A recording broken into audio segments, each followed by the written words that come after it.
Imagine this. It's a Saturday morning and you're enjoying a quiet moment with your coffee at your favorite coffee shop when someone walks in, someone who stops you in your tracks.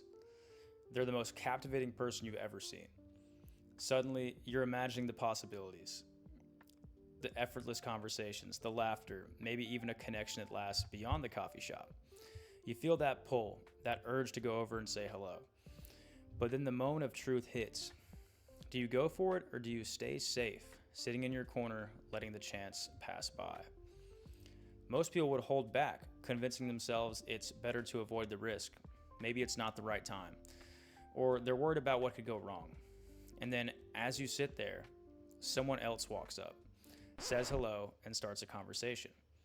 You hear laughter coming from across the room, the kind that could have been shared with you. So, what happened here? What made you hold back? Most of the time, it's fear of failure. The voice in your head that says, what if they don't like me? Or what if I embarrass myself? Fear of failure is something we all deal with, and it has a sneaky way of holding us back in both big and small ways. But today, let's break down what fear of failure really is, why it exists, and most importantly, how we can overcome it.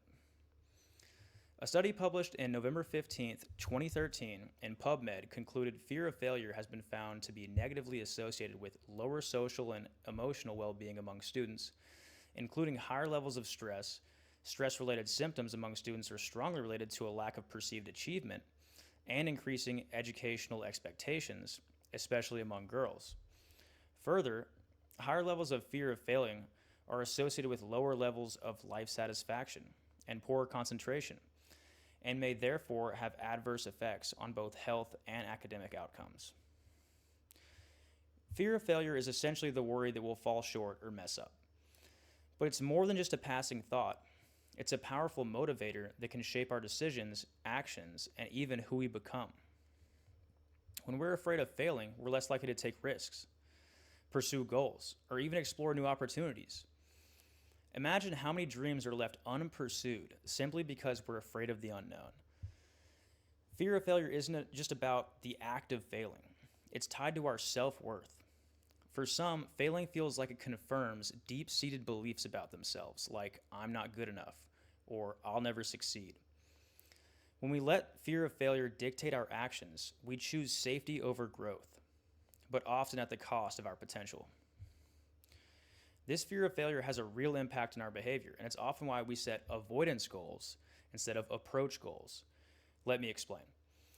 Approach goals are when we focus on positive outcomes, like aiming to learn a new skill or build relationships. Avoidance goals, on the other hand, are all about preventing failure, like trying to not make mistakes or not look foolish in front of others. When fear of failure drives us, we lean toward avoidance goals, which ironically can lead to procrastination, missed opportunities, and sometimes even self-sabotage.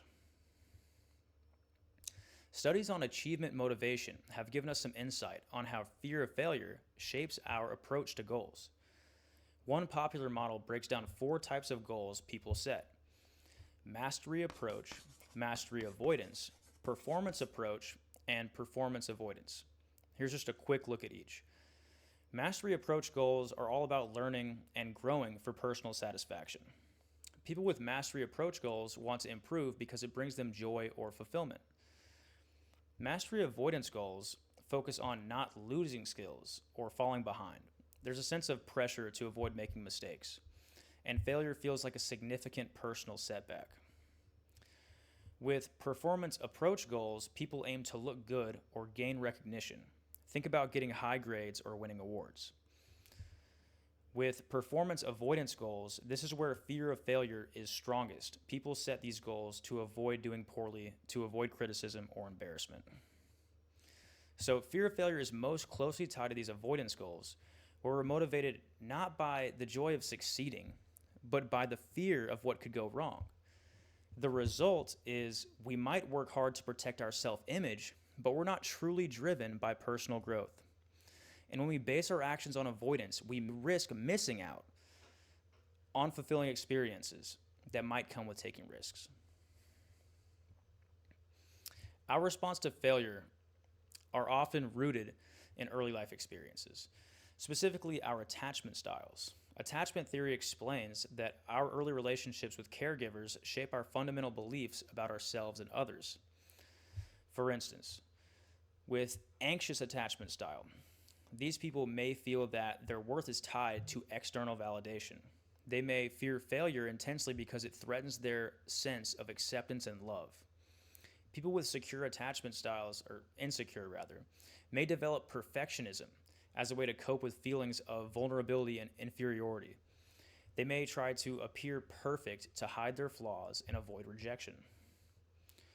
With avoidant attachment, these individuals tend to distance themselves emotionally as a form of protection. They might avoid situations where they could fail, viewing failure as a vulnerability they'd rather avoid. And with secure attachment, these individuals, in contrast, are more resilient to failure. They're more likely to view setbacks as learning opportunities rather than as threats to their self-worth. And understanding these attachment styles can help us recognize patterns in our approach to failure. If we're afraid that our response to failure is influenced by past experiences, we can start to address it from a place of awareness rather than letting it control us. One common way that people cope with the fear of failure is through self-handicapping, which involves creating excuses or obstacles to avoid facing a direct evaluation of their abilities. By setting up potential reasons for failure ahead of time, they shift blame from their own skill or effort to external factors. For example, imagine you have an important exam coming up, and instead of preparing, you procrastinate. And then, if you don't do well, you can say, well, I didn't study that much anyway. This protects your self-worth, but it also holds you back from truly reaching your potential.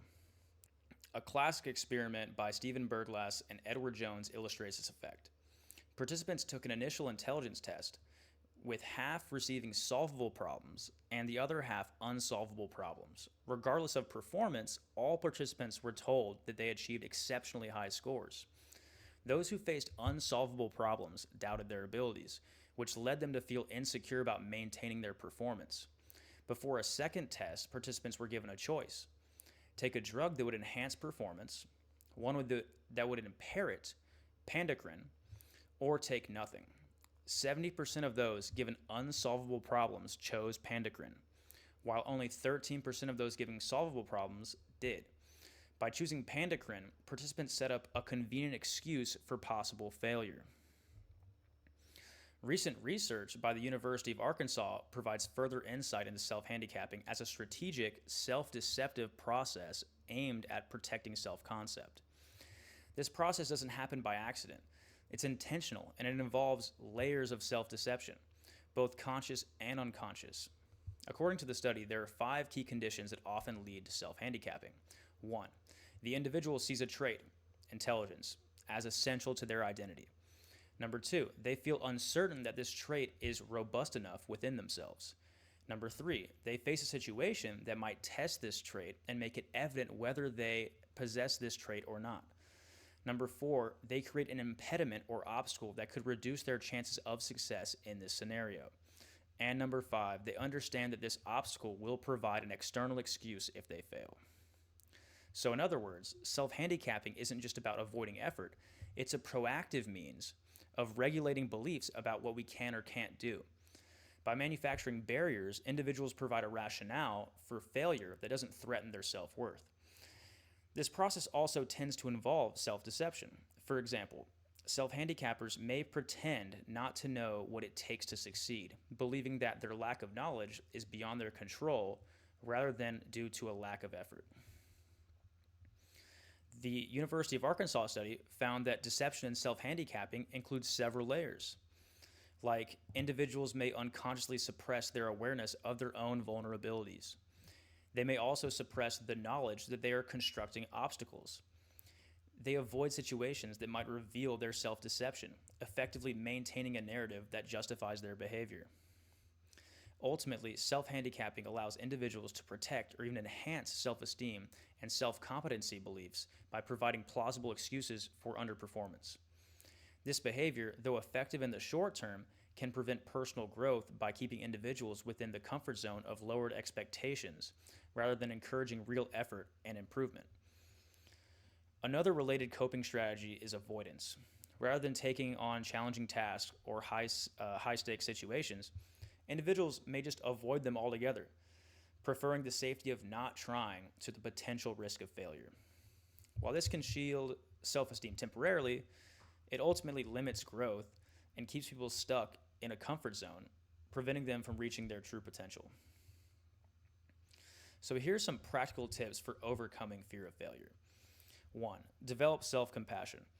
One of the best ways to overcome fear of failure is by practicing self compassion. When you encounter setbacks, instead of criticizing yourself, treat yourself with the same kindness you would offer a friend.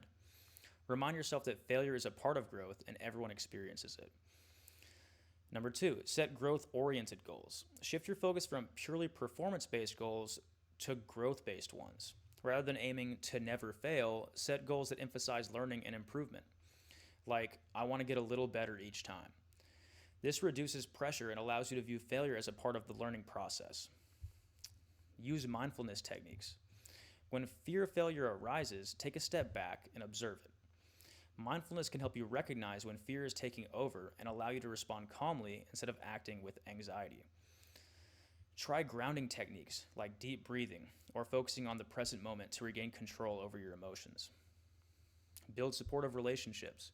Surround yourself with people who uplift you and remind you of your strengths. Supportive relationships can provide a safety net, making it easier to take risks without the fear of harsh judgment. When we feel secure in our relationships, the fear of failure becomes less overwhelming. Challenge self-handicapping and limiting beliefs. When you notice self-handicapping or limiting thoughts, like, I'm not good at this, challenge them. Ask yourself, is this thought based on facts or is it my fear speaking? Replace these limiting beliefs with positive affirmations that emphasize your capability and potential. Finally, visualize success and embrace small wins. Visualizing positive outcomes can be powerful.